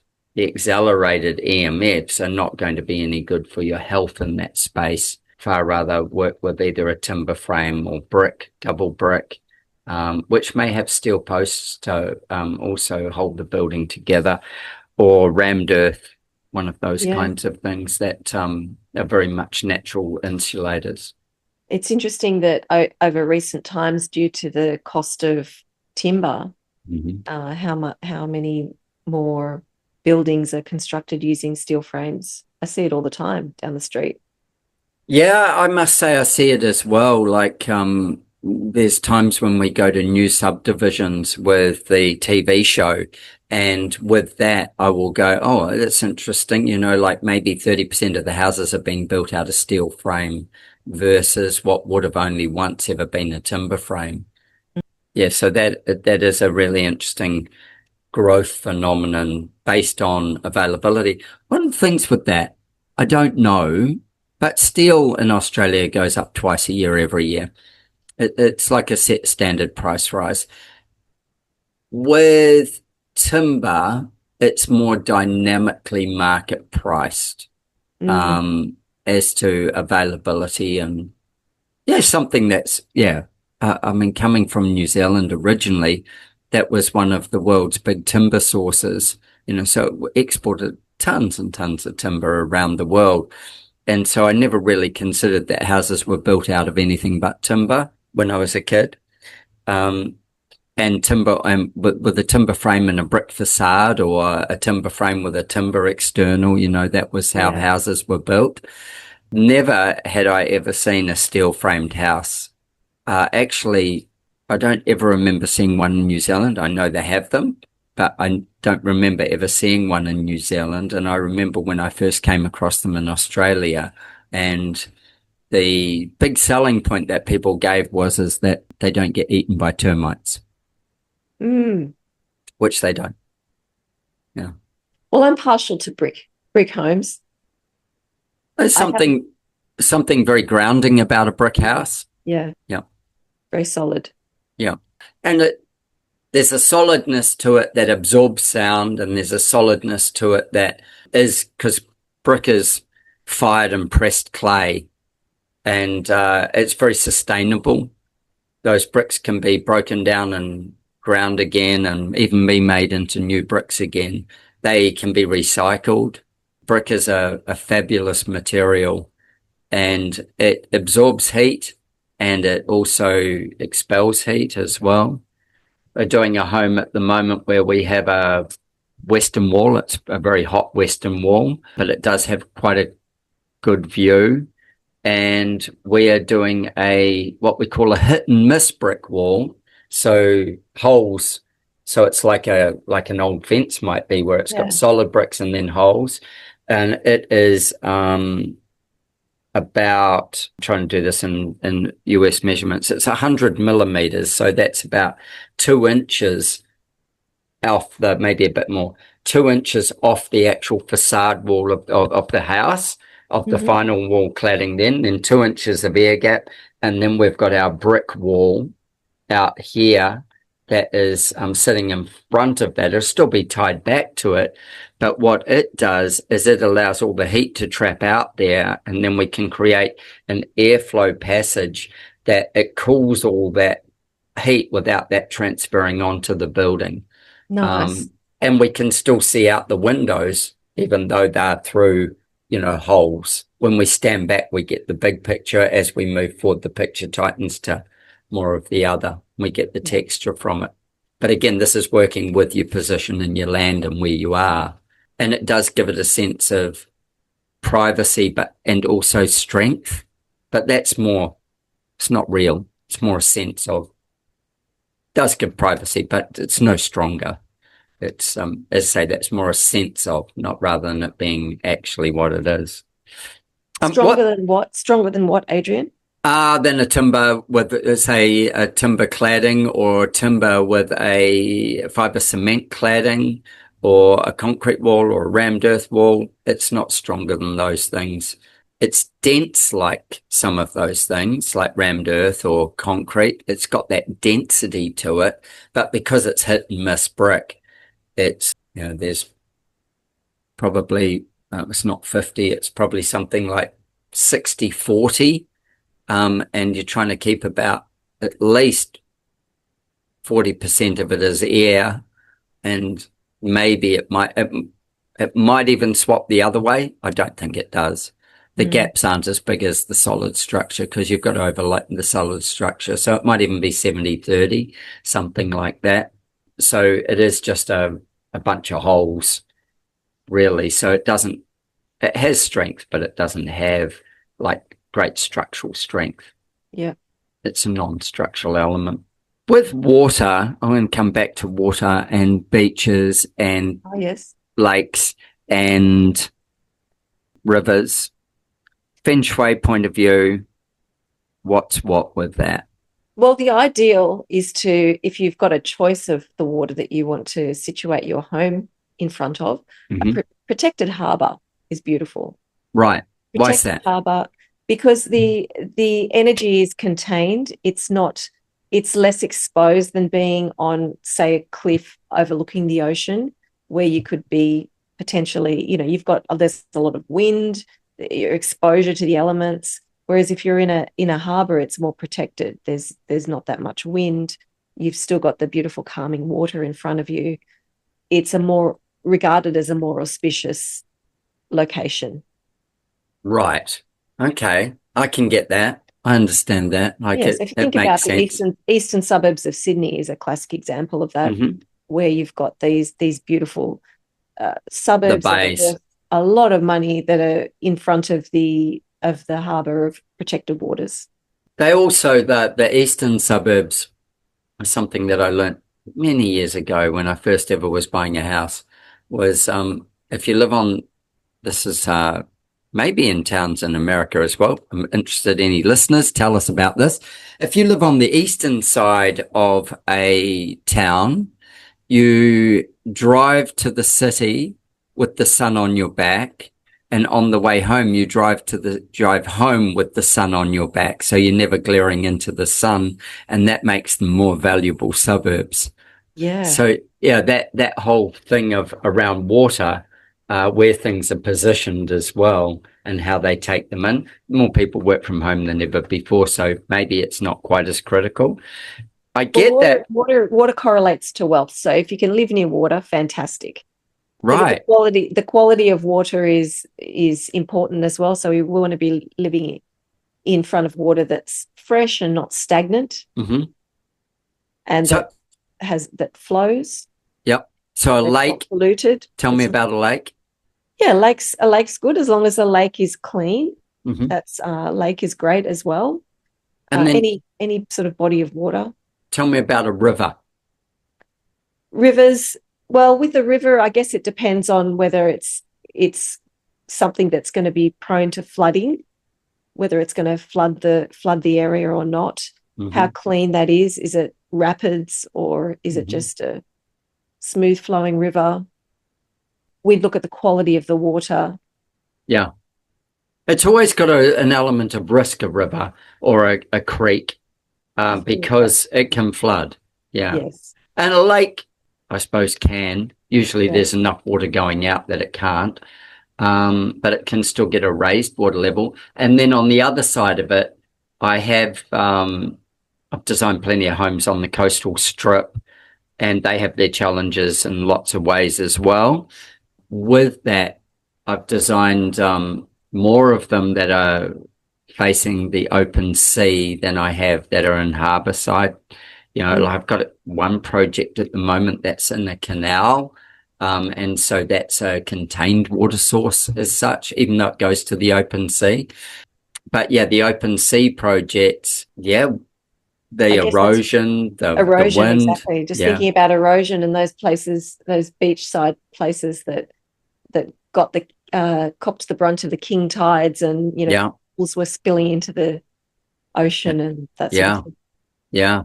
And I know California has problems with that as well, with rising sea levels and big storms, and being positioned right on beachfront, and insurance, being able to be insured. One of my teachers once told me that if the people who live on cliffs overlooking the ocean are ready to die. Oh, really? Very extreme point of view, but just him saying that really cemented that into my mind Psyche, yeah. that protected water is more regarded as more auspicious from a feng shui view than that's Yeah. completely exposed to the elements.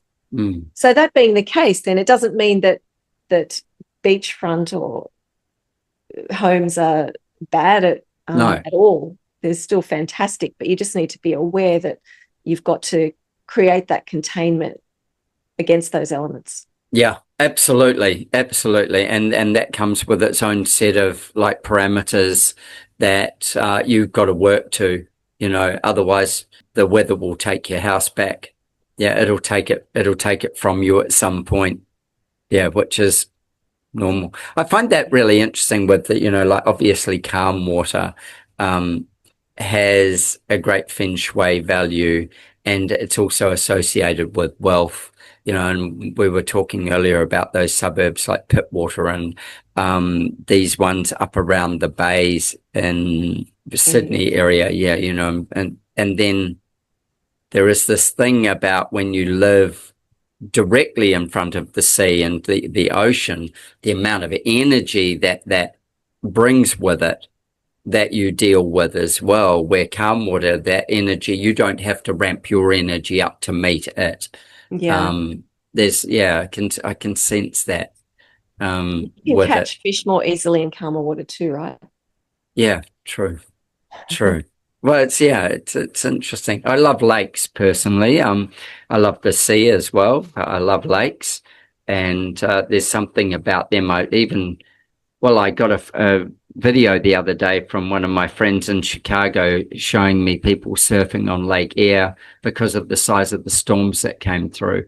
So it can carry waves because it's such a big body of water. But yeah, I do enjoy lakes because I love the way the hills fall into lakes, and the landscape integrates with it. It's always got a softness and I don't know, there's something special about it. Even if it's cliffs running into lakes, there's something special about it. Yeah. What haven't we spoken about? We haven't spoken about the feng shui lifestyle. Let's do that, because the feng shui lifestyle is actually the whole reason for, this is part of wellness intelligence. This is actually what defined for me how or what is the feng shui lifestyle and how people can integrate their living to being part of it. Well, the feng shui lifestyle is about managing the energy in your surroundings to create an environment for yourself that allows you to work at your highest level, to be the best version of yourself. So the way I integrate the feng shui lifestyle, I live and breathe my feng shui lifestyle, is through practices like meditation. Mm-hmm. I make sure that the people that I've got around me are lifting my energy rather than depleting my energy. The things How do you do that? Well, you can only do it as much as possible when you're considering family, I guess. That's what I think that was what you were asking. I think that's what I was asking. Yeah. So tell me how you do that, because when you consider family, isn't it family warts and all? You get what you get, and you're actually responsible for helping them manage their energy as well. But I guess you're responsible for how you react in your situations and how you manage your own energy in challenging situations, and whether you can make those decisions to diffuse conflict, to walk away from it, and so how you act in those situations is really important, and that's where practices like meditation really help, because it helps to keep you more calm and grounded on an even keel. Yes. And so then also thinking about the type of media that you consume. Mm-hmm. So, are you watching the news and watching TV shows where people are just getting killed? Murder and mayhem. Or are you listening to inspiring audiobooks or podcasts like this one, where it's something that's growing your mind? So back to who you surround yourself with. it's looking for places where you can be around like-minded people that are helping to raise your vibration. Yeah. Yeah. So being conscious about who you're around and when you're around them. Yeah. And how much time you're spending with them. Yeah. Yeah. Even like I even think about the food I eat and the energetic quality of that, how you move your body and how that impacts your chi. Yeah, right. So tell me that, but give me some, some wellness intelligence around how obviously with the food, it's intentional. Yes. And then the movement of your body as well through those sort of pieces of it. Well, I think strength training is really important. Mm-hmm. So I think getting a balance of yin and yang in your movement is ideal if you can. So for me, I do strength training, I do cardio, so I run, play sport, play netball, and also lift weights. Mm-hmm. And the big challenge that I've had is incorporating that flexibility into flexibility training because I'm kind of all go. So now incorporating more yoga type practices is so important as I'm getting older on the other side of 50. So yeah, right. Pilates and yoga and strength and stretching. And swimming is another good one too. Yeah, right. So I think as we get older, it just becomes more important that you want to make sure that you're aging well. And if you look at the Feng Shui lifestyle, that's it in a nutshell. Is like how are you being consciously taking care of this vessel of a body and the mind that runs it? Yeah, and also being conscious of the energy in your surroundings in the Feng Shui too. Right. So I think looking at what you've got in your surroundings is great, but it's not the complete picture. No, it's only the external one. Yeah, you need more. You need to balance the internal one with it. That's right. And there's an energetic flow of the external, the Feng Shui that you've got externally and what you've got going on inside. Yes. What you have inside affects your external surroundings, and what you've got externally affects you internally as well. Absolutely. Yeah, I'm just going through my mind thinking of the different things that happens with that, and, setting yourself up for success with those things. And then how do we set up a home for success for people in those ways as well? Like, how do we give them the space? You touched on that before. And when I was listening to you, I was thinking, this is the no-fail environment. It's setting up your environment so that it's easier for you to be successful in whatever it is you're trying to do. So the question is, you're building, let's say you've got a lot of money and you want to build an amazing home that's got every room conceivable. Do you want to build a cigar room or do you want to build a gym? Both.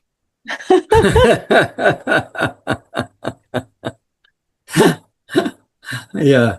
Isn't that interesting, when you do that? You do go, so they're both diametrically opposed. Yeah. And we get more people asking us for gyms than we do cigar rooms. And we have had clients who have asked for both. Yes. And they are very distinct personality shifts within the client. And one is, I think back to a conversation about the addiction of cigarettes, and yeah, they were designed to be addictive. So that's one thing. The other thing that's addictive is the motions that you go through to smoke a cigarette, and the time that you take, and the fact that you take deeper breaths. And if you just took the cigarette out of your hand and took that time and did those other things, just like a smoker would get up from their desk to go and have a cigarette or whatever, if everybody in, say, an office did that but never took the cigarette, you would change the environment so much energetically, because people would be just taking that moment. They would be invigorating themselves. And in fact, in offices, we don't do many offices, but we have done some for some clients. who we've designed their homes. We've designed their office as well. With offices, we design those spaces in so that it's an intentional escape. And we are very biophilic in nature of how we design those spaces as well. So they're getting a touch of nature. The last office we designed, we used a lot of very beautiful timber, and we also had an enormous amount of money tied up in plants throughout the office. And the office is also one that deals with a lot of, I'm going to say, geeks, boffins, people who program things, people who work with algorithms, people who design complex mathematical streams and structures. And so one of the other points that we did with it is we made sure that everything was asymmetric. So there was very little symmetrical element to anything that we did, because the way the light hits it when it's asymmetric at different times of the year and day, the way we mapped all these things so that it would keep their minds interested, because their minds are problem-solving minds. Rather than just a blank wall around them, their environment became one of interest. And so there was meditation rooms, there was all kinds of things within this space. Crazy. Yeah. And even down to the way you entered the space had very high security, or does have very high security. And then how we would journey you psychologically from one place to the next place within the building, and how we would contain it, open it up, and then give you touch points that were interesting on your journey into your workspace. And I was very fortunate. The client said to me, this office needs to be better than any employee's home will ever be, including his own. I love that. Wow. Yeah, because it's so important. And so that thinking of how do you keep it interesting for these types of people. Environmental psychology, isn't it? It is, and that's the same as doing it in a house. It's Yeah. still environmental psychology of how we make things work. And then looking at that, that Feng Shui lifestyle piece. In this office, we had like a hyperbaric chamber as well, so that they could take a break, oxygenate themselves, take their laptop there if they wanted to, whatever, it doesn't matter. And they had games, they had cognitive games as well as physical reaction time games, all those kinds of things that, like Formula One teams and stuff would use, because they're high performing and competitive people. But they're not extroverts. They're more introverted. So we gave them an environment where they could be that and create, the work that they do. So good. So very interesting journey, that encouraging people who go and work there are encouraged to learn to meditate if they don't meditate. They're told, well, not told, but they're encouraged, or it's actually made sure that they take time to go into these other spaces, that they have breakout space, that they do these things, because when they're game on, they're game on.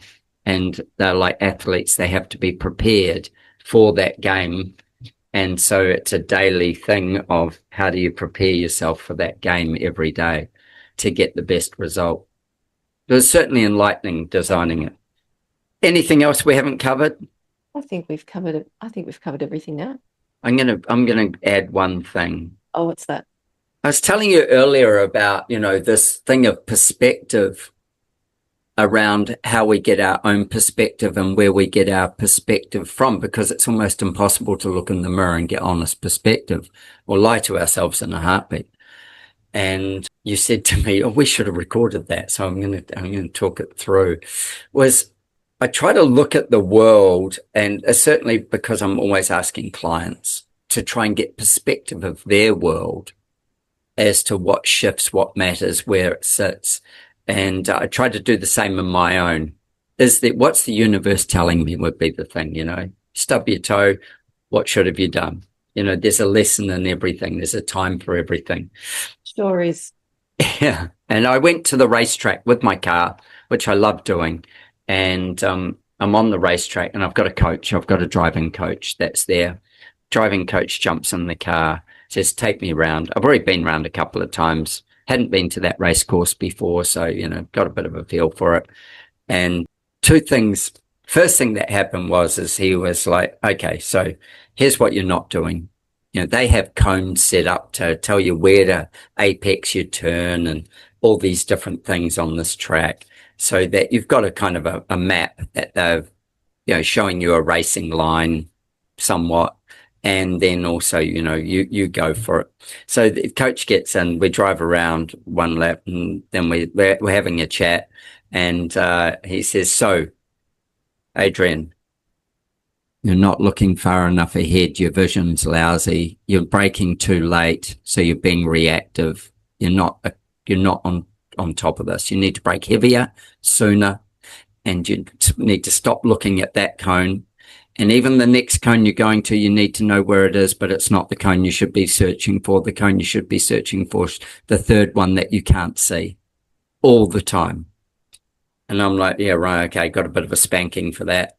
And then in the next few laps started to, gain my rhythm doing that and braking a lot harder, and listening to my coach saying to me, stamp on the brake, you're still too deep into the corner, or you're in the corner, you haven't washed off your speed. And that was one whole adventure of it in the first like part of the day. And I got out of the car and I went, okay, so where else am I doing that in my life? Where else am I not braking soon enough and not looking with far enough vision? I can see one cone. I can spot the next. Is that as far as I'm prepared to look? Is that what I'm doing in my life? Tell me all the spaces, this me speaking to myself, tell me all the spaces that you're doing that I'm doing that to myself, which was interesting and really introspective. Day of racing goes on. I improved, which was really nice. And I'm doing one of my last laps. So every last lap is a cool down after every session, cool the brakes of the car down, and just don't go flat out by any means. Just take it easy and just circulate the track usually just once. And so I'm with the coach and I start my cool down lap. And in my cool down lap, I'm kind of just doing, like half the speed that I was trying to do before. And I'm just wandering around on the track. And the coach says to me, what the fuck are you doing? And I'm like, what? Like, and he goes, what are you doing? And I said, oh, just cool down lap. And he goes, there's a racing line. I'm like, yeah. And he goes, well, stick to it. You're on a track.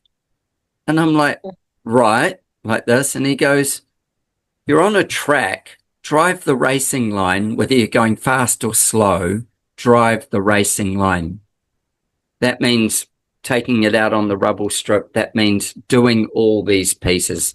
It's like, do what you would do as if you were driving it, just drive it slowly. And gave me a big spanking on it, eh? I'm like, oh, okay, yep, gotcha. Yep, won't do that twice.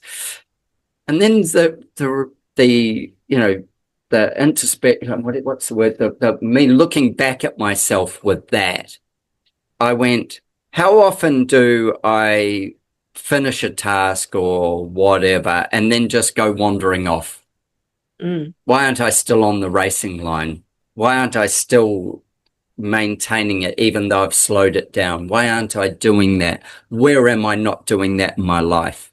And, like that lesson from doing that has been really interesting, to go, okay, well, it's a work day. Are you in your racing line? Are you looking far enough ahead? Are you putting the brakes on the stuff that you need to put the brakes on? And are you visioning where you're going so that you get there? And then don't just wander off, for God's sake. Wandering off isn't a positive thing. So I look at those things and I go, the podcast for me is always a learning experience. And so from today, I've learned tons from you. With learning those things, don't wander off from them, embed them, put them in place, take the knowledge, stay on the racing line, and then my clients get it and I get it. That was Such a good lesson. Yeah, well, it took him to, swear at me and have a chat and tell me all the things I wasn't doing well. But the universe has a way of, finding a way to talk to you. And when it's energy, I believe that happens in a home, and I believe that happens on land. Listen to what the universe is saying to you. Or my great friend in Los Angeles, she calls it the Godiverse. So it doesn't upset the God people or the universe group. Oh, I like that. Yeah, she's like the Godiverse. Look out for the Godiverse and work with it, which is what you were talking about before with the Feng Shui lifestyle. Yeah. Work with it, get perspective, and adjust and adjust. Course correct. Find alignment. Yeah, absolutely. And look within as well. I think you mentioned before that people were looking for things external to themselves, but really the happiness is within. It is, and that is about your own self-control and that controlling who you're going to be in this space without losing who you are already. Yes. Just, I like that. I like that. Yeah, I learned so many cool things. Thank you so much. Well, I always learn so much from you too, Adrian. Great conversation. It's a synergistic relationship that we have. And hopefully we'll be on stage together somewhere early this year. That would be great. It would be. I think you're a better speaker than me, but I still ramble my way through. I don't know about that. You've got lots of experience, Adrian. Oh, so have you, Jane. So have you. Yeah. I think that there's an opportunity to bring great stuff to people with your knowledge and make their lives so much better. So thank you for your time. You're welcome. Thank you for tuning into our conversation. I hope it left you both informed and inspired. Don't forget to subscribe wherever you listen. And please don't hesitate to share your design thoughts with me. It's always a joy to hear from you. If you're like me and crave a deeper dive into design thinking, coupled with a love for travel and adventure, consider one of my architectural adventures. Join me and some of my wonderful design friends and embark on a journey of a lifetime.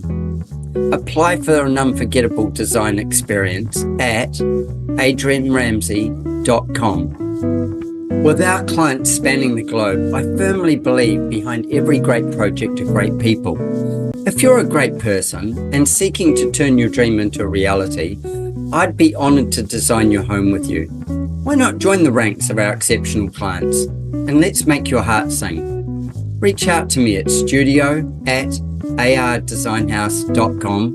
That's studio@ardesignhouse.com, and let's get a conversation going and make your heart sing.